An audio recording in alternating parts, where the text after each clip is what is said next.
All of you are aware that the former Finance Minister, former External Affairs Minister, and a BJP member in the JPC, Shri Yashwant Sinha, has written a letter to the Prime Minister, and also he had written a letter to the Speaker, expressing very important points. Also stating that the Prime Minister and the Finance Minister, the then Finance Minister, who happens to be the Finance Minister presently too, should appear before the JPC.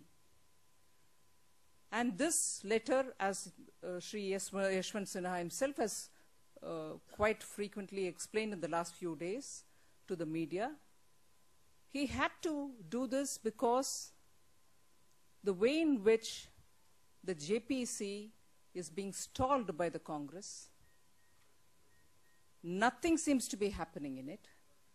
And a principal opposition party, the BJP, which struggled hard to get the JPC formed, is seeing actually how, due to the obstructionist attitude of the Congress party, it is making no progress at all. And above all,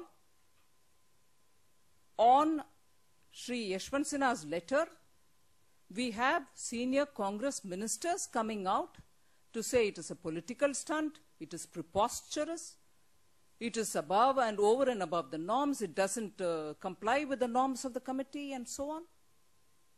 It's unfortunate that not only is the Congress party obstructionist attitude is not allowing the JPC to progress, but they also seem to be alleging a member of the JPC who has been a former minister.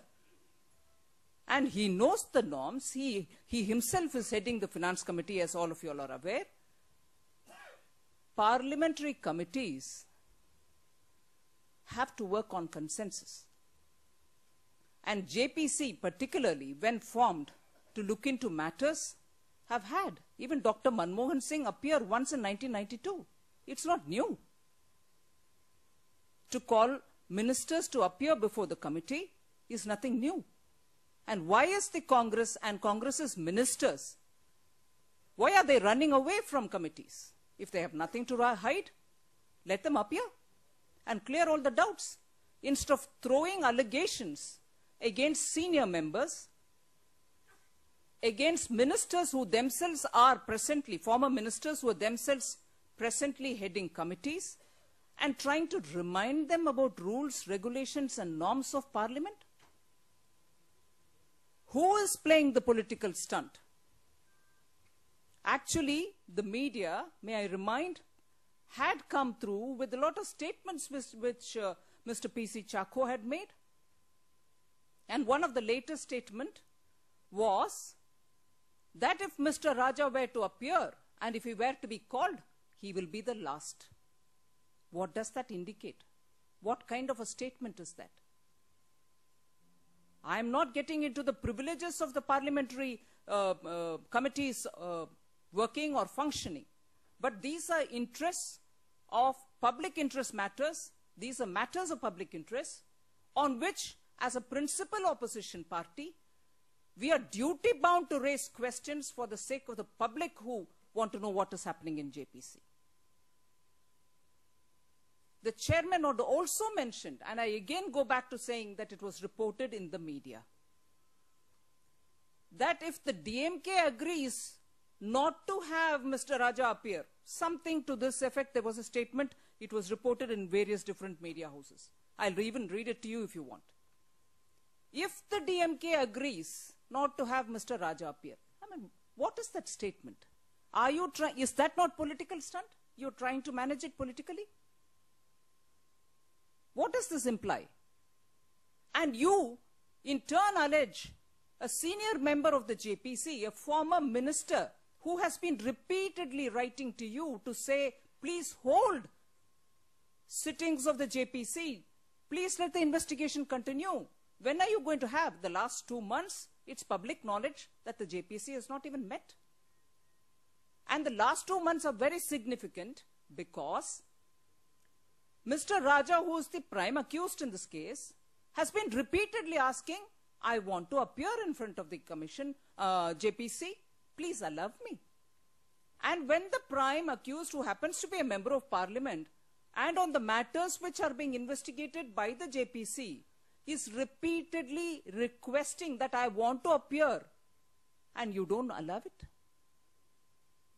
And you also have, as reported in the press, the Attorney General, Sri Vahanavati, also saying, as reported again in the press, that he had seen the file, he had cleared it, but later, probably, an interpolation was made by Mr. Raja.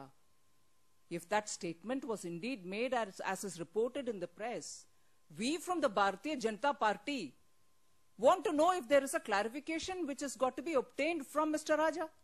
Did he make that interpolation? Doesn't that question necessarily fall out of what the Attorney General has spoken to the JPC? Therefore, the Congress is trying to probably do a political stunt, if I may use and borrow Mr. Chako's words.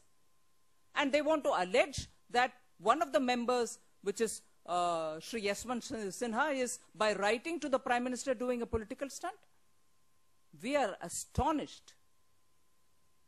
We from the BJP were accused of having lost one entire session of the parliament, winter session 2011, because we went on demanding a JPC.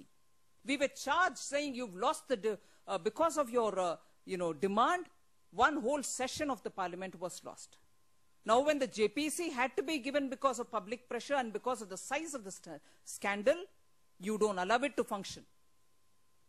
And when there are repeated requests from the members of the parliament who are there, it's a multi-party JPC, it's not a single party JPC. And when the members are themselves demanding, you allege them as being obstructionist, you're charging them being political, making a political stunt, and that it is preposterous, you're reminding him of the norms. The BJP demands that keeping up his words, which he gave in Burari plenary of the AICC, the Prime Minister at that time probably offered to appear before the PAC, which probably doesn't have the powers to call him to present his case before it. But the JPC has the powers. And the JPC is established to look into specific instances of corruption, and the JPC's objective is to establish accountability of the executive, accountability of particularly the political executive to the parliament. And that's a sacred accountability. And therefore, the BJP today demands that the JPC be allowed to fulfill the objective for which it was established. It has to find the truth in this matter. The Prime Minister, keeping his words, his own words which he had given at that time in Burari, should now appear before the JPC, which has the powers to call him. As a finance minister, Dr. Manmohan Singh in 1992 had appeared before a JPC. It's not new to him. Yashwant Sinha ji had appeared before a JPC. It's not new to this country's parliamentary democracy to have ministers appear before JPC. So the BJP demands, and again, A. Raja, the prime accused in 2G, has been repeatedly stating that the Prime Minister was privy to the decision taken. That the Prime Minister and the Finance Minister were privy to the decisions taken. And therefore, the BJP demands, as we have always been doing, that the Prime Minister and the then Finance Minister, who's currently the Finance Minister too, appear before the JPC. And the Congress give up its obstructionist methods and allow a joint parliamentary committee to carry on with its duties.